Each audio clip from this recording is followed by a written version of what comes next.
ચૌધરી સમાજ અને યુવાનો માલધારી સમાજના યુવાનો તો બિચારા આજે કોઈ બોલ્યા નથી, શાંત છે. પરંતુ ચૌધરી સમાજના આગેવાનોને નમન વંદન કરું છું. આગેવાનો વિનંતી કરતા હતા તો આગેવાનોના હાથમાંથી માઇક લઈ લે. ચૌધરી સમાજ બિલકુલ સંસ્કારી અને શાંત સમાજ છે. આ ચૌધરી સમાજને રબારી સમાજને ઉશ્કેરવાનું કામ 5-6 જણાએ કર્યું છે.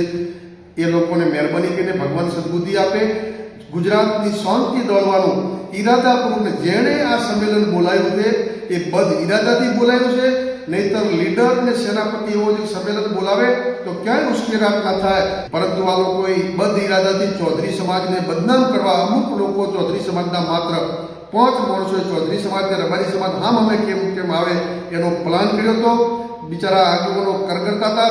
પડદા પાછળ આગેવાનો મઠ ભાગ્યા નહીં તો ચૌધરી સમાજના આગેવાનો ઉપર હુમલો થવાની તૈયારી હતી. યુવાનો આક્રમક હતા. એ 5 જણાએ પ્રી પ્લાનથી કાવતરું કર્યું છે. પરંતુ હું જવાબદારી આપું છું કે ચૌધરી સમાજના આગેવાનો રબારી સમાજ ખૂબ સમજુ છે. ક્યારે ચૌધરી સમાજ ને રબારી સમાજ અલગ થવાનો નથી. એ 5-6 માણસોના બદ ઇરાદાઓ બહાર આવી જવાના છે.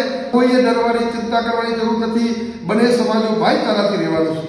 1-2% લોકો ખરાબ હોઈ શકે, કોઈ આખો સમાજ ન હોય. એટલે કોઈએ પણ ચૌધરી સમાજ વિરુદ્ધમાં માલધારી સમાજે કોમેન્ટ ના કરવી. અને ચૌધરી સમાજના આગેવાનો તો હર હંમેશા ખૂબ સમજુ છે.